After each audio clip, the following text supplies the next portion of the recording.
Sejam bem-vindos ao canal Terror e Nonsense. Aqui vão encontrar histórias diretas do baú maldito. É recomendável ouvi-las com fone de ouvido. Não deixe de curtir e nos seguir aqui, ajuda bastante o nosso canal.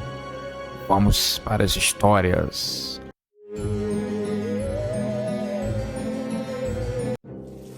A escada rolante. Outrora símbolo de progresso e modernidade, se tornou palco de um horror inimaginável. Ela se transformou em uma armadilha, uma arma mortal. Gritos de dor e agonia se misturavam ao som da sirene da ambulância. Um pesadelo que marcaria a vida dos sobreviventes. Josué estava com a esposa no shopping mais badalado do país. Ele estava um pouco apressado. Era um homem de negócios. A cada minuto que passava, dinheiro estaria sendo perdido. Sua esposa queria uma bolsa nova e o convenceu a levá-la ao shopping antes que ele fosse para mais um compromisso. Vai ser rápido, amor, eu juro. Ele deu um beijo no carro. Ambos saíram de mãos dadas para entrarem no estabelecimento. A todo momento, Josué olhava se tinha alguma nova mensagem no seu celular. A sua esposa odiava aquilo. Ela odiava aquela disposição dele para o trabalho. Embora ela também adorasse o luxo que aquilo lhe proporcionava. Quando estavam chegando perto, ele se viu fascinado por uma loja de relógios de pulso, cada um mais lindo do que o outro.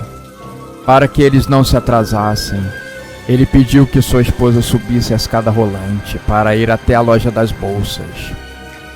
Ele a encontraria em breve. Assim, ela poderia ter um tempo adequado para ver e escolher com cautela qual bolsa comprar. Assim que ela colocou os pés na escada rolante, algo parecia estranho. Um barulho de engrenagem rangendo fazia todos que estavam ali perto tamparem os ouvidos. O barulho estava ensurdecedor. Naquela hora, o shopping já estava apinhado de gente. Muitas pessoas estavam na escada rolante, esperando que ela subisse mais rápido. O seu ritmo estava muito devagar. Parece que ela está cansada. Assim como você, Alfredo, disse uma senhora para o seu marido. Estava com cara de poucos. Já na parte de cima, quase chegando ao seu destino, uma criança birrenta pulava e fazia barulho. Ela achava que fazendo esse tipo de coisa, a escada rolante andaria mais rápido. Ledo engano.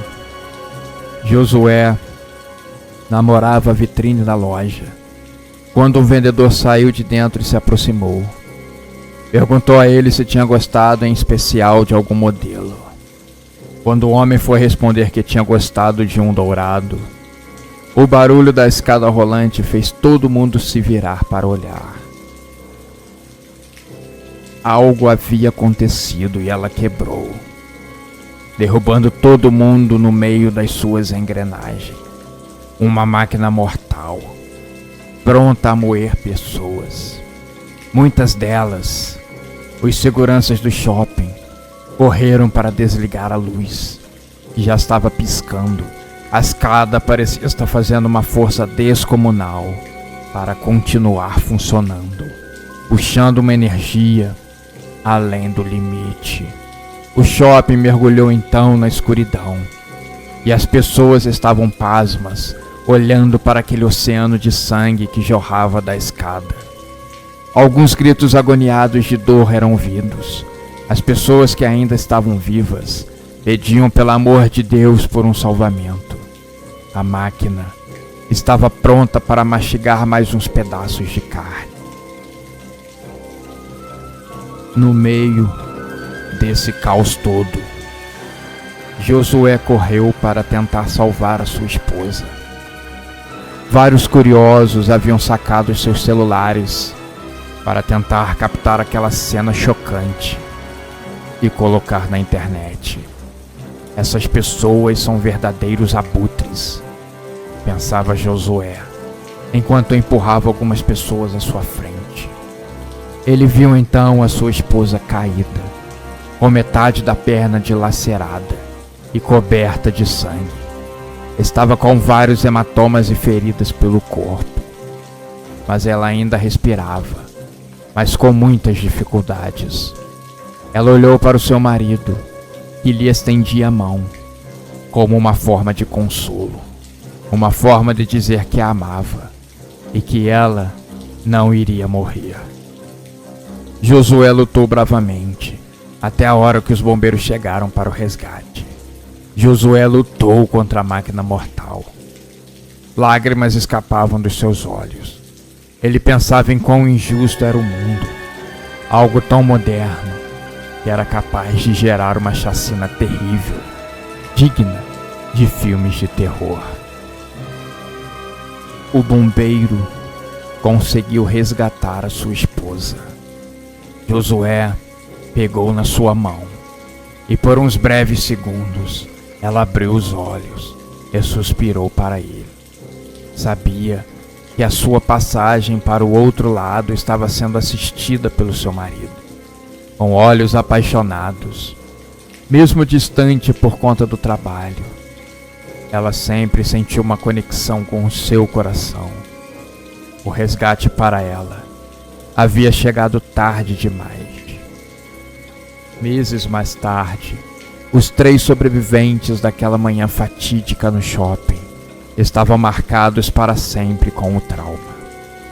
Carregavam consigo a lembrança do horror, a escada rolante, símbolo das sociedades modernas e de como o homem conseguiu vencer a mediocridade.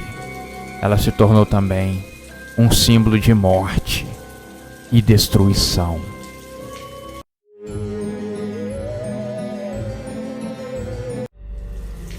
O elevador parou de novo. O síndico foi tirado do seu descanso em frente à televisão. O orgulhoso senhor, há bastante tempo, já deveria ter desistido dessa função. Ele não conseguia mais resolver nenhum problema. Ele ligou para a equipe de manutenção e em pouco tempo chegou ao velho prédio, retirando as pessoas que tinham ficado presas ali dentro. Seu Manuel, já conversamos com o senhor.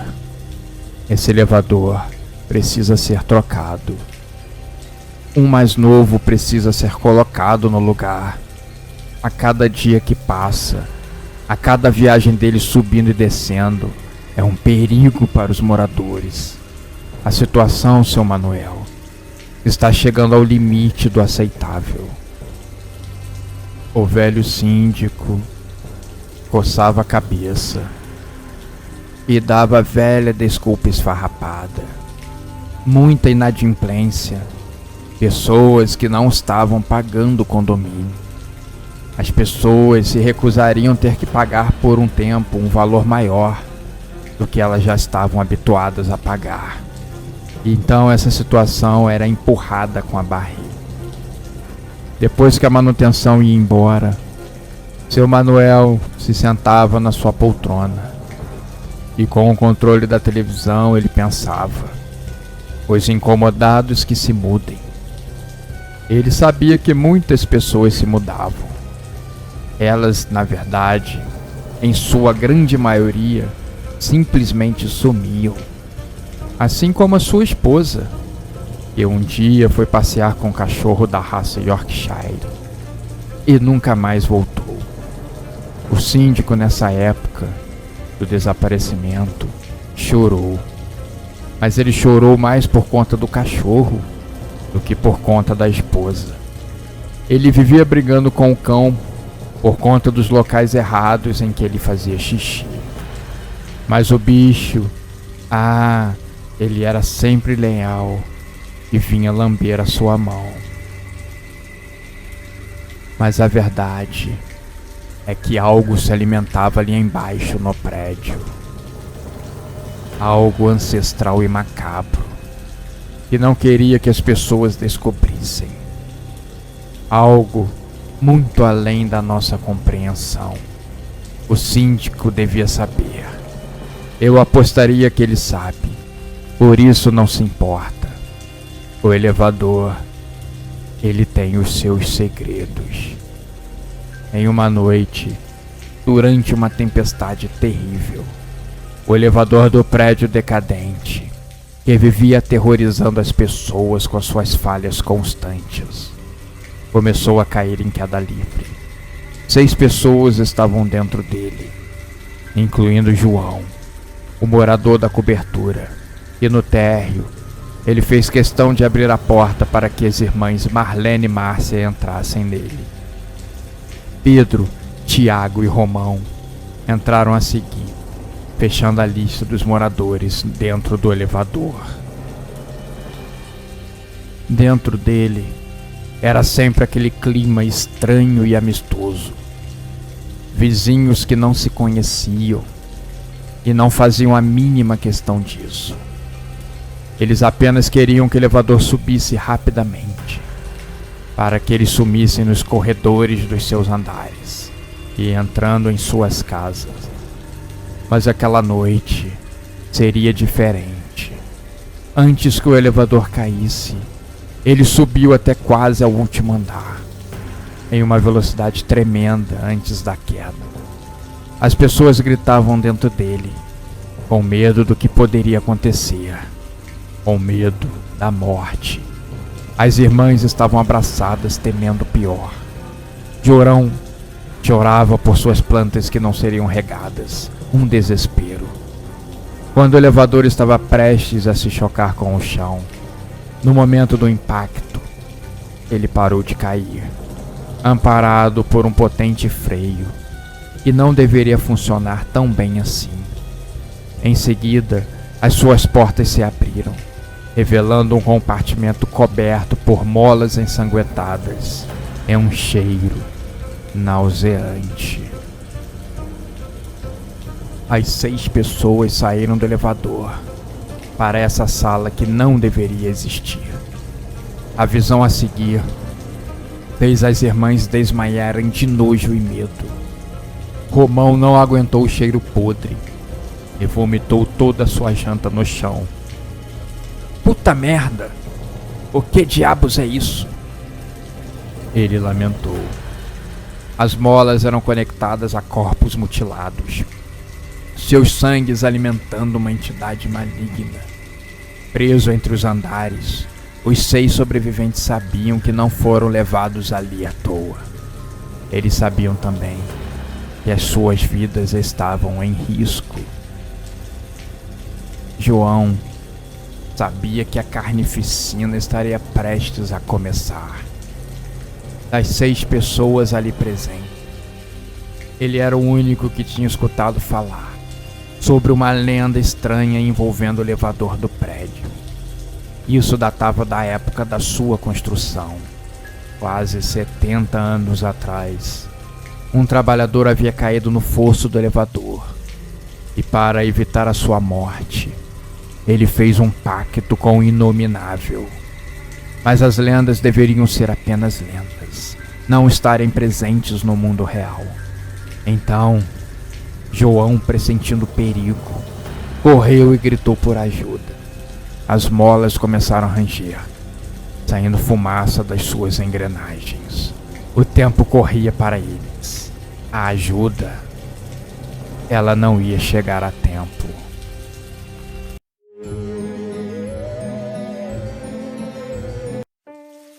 O velho fazendeiro estava empolgado falando no telefone. Esse ano poderemos ter a nossa maior safra em décadas. Devido às chuvas no sul do país, a nossa demanda voltará a ser enorme. Vamos ter que plantar e colher tudo em um tempo recorde.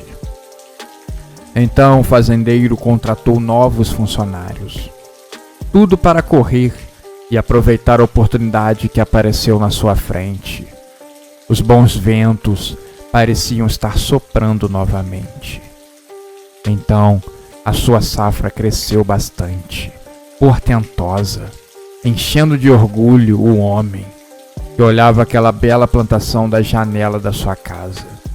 Depois, pegando seu cavalo preferido e rodando a sua propriedade, dando ordens e organizando a colheita que já estava chegando. O telefone dele não parava com as ofertas de compra da sua plantação. Ele estava fechando negócios e sabia que o seu tempo de recolher era muito apertado. Assim que ela atendeu o último cliente, desligou o telefone e chamou pelo seu Teobaldo, o seu mais velho e experiente funcionário, alguém em quem ele confiava demais. Assim que o homem chegou correndo, com o suor escorrendo da sua testa, o fazendeiro foi logo dizendo: Teobaldo, eu preciso que aquela velha máquina de moer abandonada no celeiro seja ativada novamente. Será necessário. Eu não tenho outra saída. O homem olhou para o fazendeiro, fazendo uma cara de poucos amigos. Ele temia que essa ordem fosse chegar algum dia. A velha máquina de moer, que já estava abandonada há bastante tempo, ela era tida como possuída. Ao longo da sua existência, muitos trabalhadores haviam perdido membros e também foram mortos por ela. Ela era um terror que o velho Teobaldo não estava com nenhuma vontade de tentar domar. Mas, senhor, essa máquina... O velho fazendeiro nem deixou o seu empregado terminar de falar. Foi logo o cortando com olhares apressados, olhares irritados, desses típicos de uma pessoa que já viveu e já passou por dezenas de situações semelhantes. Quando o capataz estava pronto para ir embora, o fazendeiro disse algumas palavras para ele. Você, Teobaldo, e apenas você, vai operar aquela máquina. Sei que você é o único capaz disso. E além do mais, você tem toda a minha confiança. O capataz não sabia se ficava aliviado ou desesperado.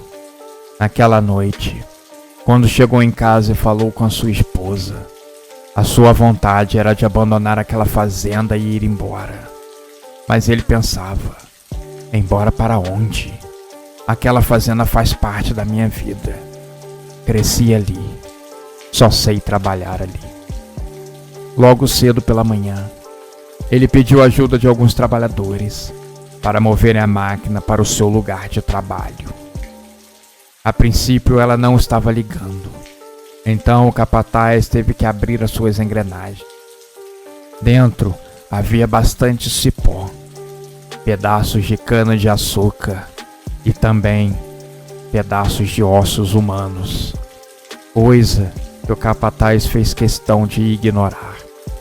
Limpando tudo, quando eles novamente ligaram na energia, a máquina bufou, rangeu como há muito não rangia. Estava de volta à vida, estava de volta ativa. O fazendeiro chegou logo depois para dar uma olhada. Está funcionando como há 30 anos atrás, quiçá até melhor, disse ele. Lembra do que combinamos, não lembra, Teobaldo? O capataz queria que o seu chefe completasse. Ao menor sinal de perigo, Teobaldo, desligue ela e saia correndo. Mas isso não aconteceu. Compaixão talvez não faça parte dos seus sentimentos. Naquela tarde, começou a chegar uma boa parte da cana-de-açúcar. Aquela máquina moía uma quantidade absurda e com bastante pressão. Aquela máquina era um verdadeiro fenômeno. Deixava a outra máquina mais moderna da propriedade para trás, Moía quase o dobro da quantidade. O capataz pensava: nossa, como isso é possível? O capataz passou a tarde inteira moendo, sem nenhum acidente. O fazendeiro parecia estar vigiando de longe. Toda hora que Teobaldo levantava os olhos, via ele observando. Talvez esperando que acontecesse alguma coisa. Talvez não. Teobaldo sentia um clima de tensão no ar. Depois de um tempo, o fazendeiro saiu de perto e ele então pôde respirar aliviado. Ele foi até o monte de cana, pegou um bolo e jogou dentro da máquina, que foi engolindo e moendo com uma força absurda. Mas dessa vez, algo aconteceu. Um cipó que não estava ali antes se prendeu no braço do capataz. Que merda é essa? O homem desesperado gritou. Ele estava vendo seu braço sendo puxado para dentro da máquina. Era muito forte para ele conseguir evitar o puxão. Primeiro seu braço começou a ser moído. Ele gritava de dor com o sangue jorrando. Ele tentou se salvar e se apoiar com o outro braço, mas este acabou sendo puxado junto e sendo engolido até os ombros. Sem mais forças para conseguir se livrar, a máquina puxou e começou a moer o seu corpo inteiro, jogando vísceras, ossos e sangue para o alto. A máquina de moer mortal acabou fazendo mais uma vítima.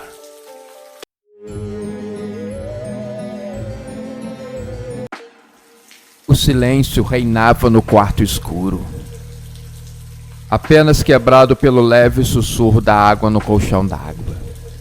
Jarbas se aconchegou nas macias ondulações. Nessa mesma manhã, Jarbas tinha acordado com muitas dores nas costas. Todos os dias era a mesma coisa. O velho colchão não estava mais dando conta. Já estava tão fino que parecia que o homem dormia em cima de um pedaço de papelão. Mas hoje era o dia em que ele havia decidido terminar com esse suplício. Havia economizado meses para comprar o seu sonho de consumo. Chamou seu amigo para irem na loja mais badalada de colchões da cidade. Chegando lá, o vendedor, com olhar altivo, mostrou todas as opções para um empolgado Jarbas. Esse aqui é a cereja do bolo. Um belíssimo colchão d'água. Uma verdadeira máquina mortal de empregos. Quando você deitar o seu corpo nele, não vai mais querer sair da cama. A garantia é comprovada. Os olhos de Jarbas brilharam. O colchão era realmente muito belo. Só estava com um preço acima do que ele conseguiria pagar no ato. Mas antes que ele pudesse lamentar a sua falta de dinheiro, o vendedor veio com a boa. Apenas hoje, ele está saindo com um incrível desconto de 40%. É uma queima total de estoque. A chance é agora. Aproveite. Depois de hoje, ele nunca mais vai ficar esse preço. Que sorte, Jarbas! Compra logo, disse o seu amigo, bastante entusiasmado. Jarbas coçou a cabeça. Alguma coisa dentro dele dizia que era para ele não comprá-lo. Ele estava sentindo uma sensação muito ruim, algo inexplicável. Mas o vendedor foi insistente. Deite nele, meu jovem. Pode experimentar. E Jarbas aceitou. Quando ele se deitou, o colchão deu uma leve balançada, fazendo com que ele dormisse ali mesmo. Ele foi tirado do seu estado de êxtase quando seu amigo estalou os dedos na frente dos seus olhos. Tá dormindo, Jarbas? Isso significa que esse colchão é muito bom. Jarbas não perdeu tempo e comprou o tão sonhado colchão. Para sua surpresa, o vendedor disse que ele chegaria ainda hoje de tarde. Jarbas estava de folga mesmo do trabalho. Poderia ficar a tarde toda esperando, coçando as suas mãos de tanta ansiedade. Ele fechou o pagamento e foi para casa. Aproveitou e pegou o colchão velho. Agradeceu a ele pelos inúmeros anos de serviço, mas era a hora dele ser aposentado. O jogou na primeira lata de lixo da sua rua. Talvez ainda alguém faça proveito, pensou. Jarbas então ligou a televisão e ficou horas e horas vendo variados filmes. A todo momento, olhava para o relógio de parede. Se o colchão não chegasse, ele ficaria bastante frustrado. Quando a noite já estava firme nos céus, a sua campainha tocou. Quando ele abriu a porta, 2 homens estavam segurando uma enorme caixa de papelão na mão. "O que é isso?" perguntou Jarbas. O vendedor então explicou que o colchão vinha dobrado. Assim que eles retiraram o colchão da caixa, ele expandiu. Jarbas ficou olhando intrigado para ele. E antes que perguntasse algo óbvio como "Cadê a água?", o entregador respondeu: "Já estamos trazendo líquido." E quando Jarbas se virou, sentiu algo picando seu pescoço e caiu tonto no chão, só acordando 1 hora mais tarde, com o colchão cheio e brilhando no meio da sua sala. Estranho, ele pensou. Será que eu desmaiei? Talvez eu não tenha me alimentado direito. Rapidamente, Jarbas recolheu o colchão do chão e o colocou na cama. Cabia perfeitamente. Parecia ter sido feito sob medida. Um espetáculo. Quando ele se deitou nele pela primeira vez, se lembrou das palavras do vendedor. Uma verdadeira máquina mortal. E ele não demorou muito a cair em um sono profundo, só sendo interrompido no meio da madrugada, quando ele começou a ouvir um sussurro baixo e sinistro emanando debaixo da sua cama. Intrigado e ainda sonolento, ele foi dar uma olhada. Devo estar sonhando, pensou, mas o sussurro continuou, e reparando bem, Jarbas notou que o barulho não vinha debaixo da sua cama, mas sim de dentro do seu colchão. O barulho saía dentro do seu colchão. Com o passar da noite, ele pôde sentir o medo e o desespero. O colchão estava dizendo que havia sido um sacrifício e que no seu interior não tinha água, e sim sangue de um ritual secreto e sangrento. Só posso estar sonhando. Isso não é possível, pensava o jovem alarmado. Quando a apreensão e os sussurros se tornaram muito fortes, ele se levantou da cama com um pulo, correndo até a cozinha e pegando uma enorme faca na gaveta. Ele então foi até o colchão e abriu um buraco nele. Mas para sua surpresa e agonia, uma gosma nojenta se formou no chão, do líquido que vazava do colchão, criando um corpo diabólico e contorcido, que agarrou o pobre Jarbas e o matou, levando a ambos para dentro do colchão.